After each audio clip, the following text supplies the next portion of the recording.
بسم اللہ الرحمن الرحیم۔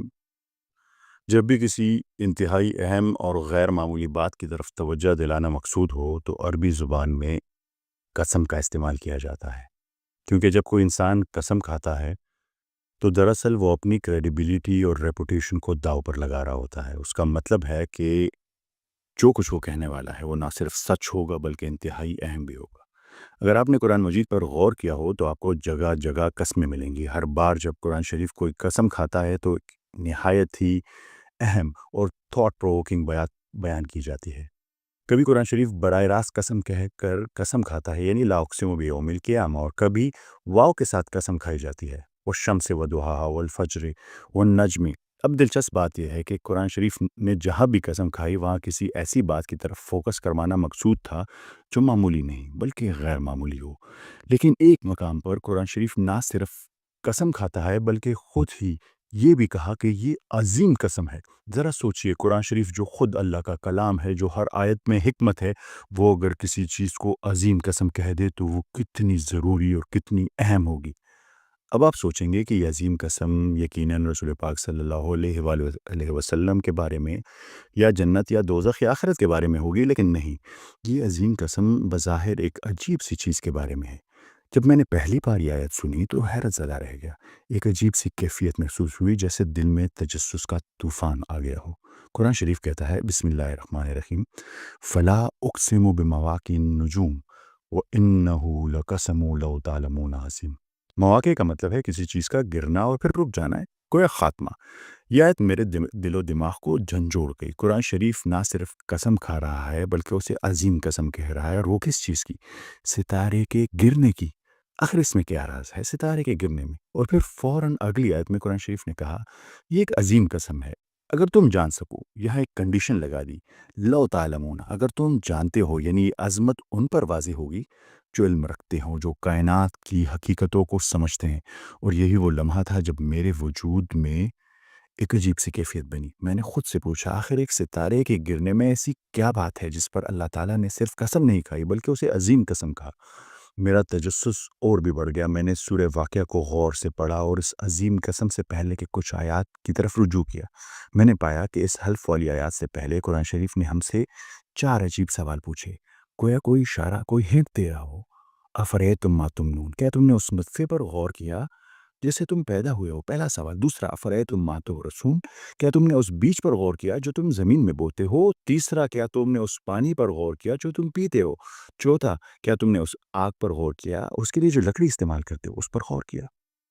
میں اور بھی حیران رہ گیا۔ 4 سوال اور پھر عظیم قسم، ان سب کا آپس میں کیا تعلق ہے؟ یہ سوالات کچھ اور ہی اشارہ دے رہے تھے۔ ہر سوال ہماری اوریجن کی طرف اشارہ کر رہا تھا، نطفہ ہیومن کریشن کی طرف، سیٹ پلانٹس کریشن کی طرف، water source of all life, اور لکڑی فیول اینڈ ٹرانسفارمیشن کی طرف۔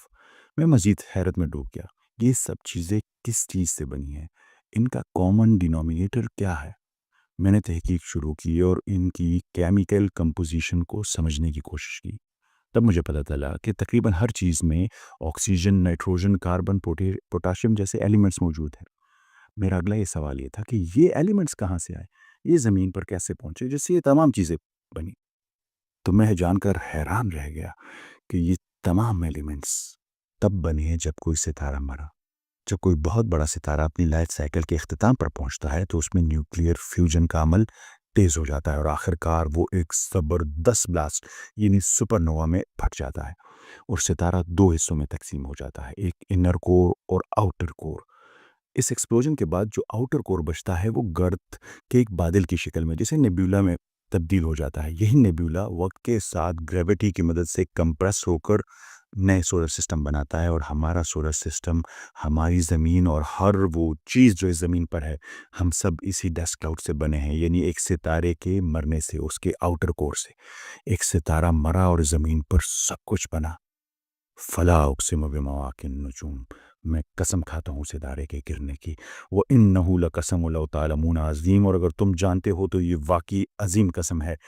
1400 سال پہلے قرآن شریف نہ صرف ستاروں کے گرنے کا ذکر کرتا ہے بلکہ اسے عظیم قسم کہتا ہے، اور آج ماڈرن ایسٹرو فزکس یہی کہہ رہی ہے کہ زمین پر زندگی کے لیے تمام ایلیمنٹس سپر نووا کے نتیجے میں وجود آئے۔ وجود میں آئیں۔ And we go from raw ingredients drawn from the periodic table of elements forged in the hearts of stars that are everywhere in the universe, by the way. The ingredients of life, hydrogen, carbon, nitrogen, oxygen, they're the most common ingredients in the universe. چنانچہ جب ہم سمجھ گئے تو معلوم ہوا کہ ستارے کی موت کتنی اہم ہے اور قرآن شریف نے اسے عظیم قسم کیوں کہا۔ ذرا غور کیجئے، قرآن شریف میں ہمارے لیے ایسی واضح نشانیاں موجود ہیں، پھر ہم اتنے غافل کیوں ہیں؟ یہ ہماری ذمہ داری ہے کہ ہم اسے نہ صرف سمجھے بلکہ اسے باقی دنیا کے ساتھ بھی شیئر کریں۔ پر ہم کیوں نہیں کر رہے؟ ہم اتنے غافل کیوں ہیں کہ ہم اللہ تعالیٰ کو کل کو جواب دے سکیں گے کہ اتنی واضح نشانیوں کے باوجود ہم اندھے بہرے گونگے کیوں تھے؟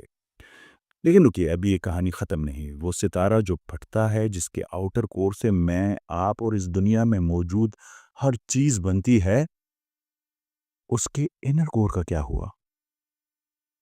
جب آپ انر کور کے رازوں کو سمجھیں گے تو اس قسم کی عظمت آپ کی نظروں میں اور بھی بڑھ جائے گی۔ یہ ہماری سیریز غور و فکر کی 14 قسط تھی۔ اگلی قسط میں جب ہم ملیں گے تو ستارے کے گرنے یا مرنے کے بعد جو انر کور بچتا ہے اس پہ بات کریں گے۔ آپ سب کی سماعتوں کا بہت بہت شکریہ۔ ملتے ہیں اگلی قسط میں۔ اللہ حافظ۔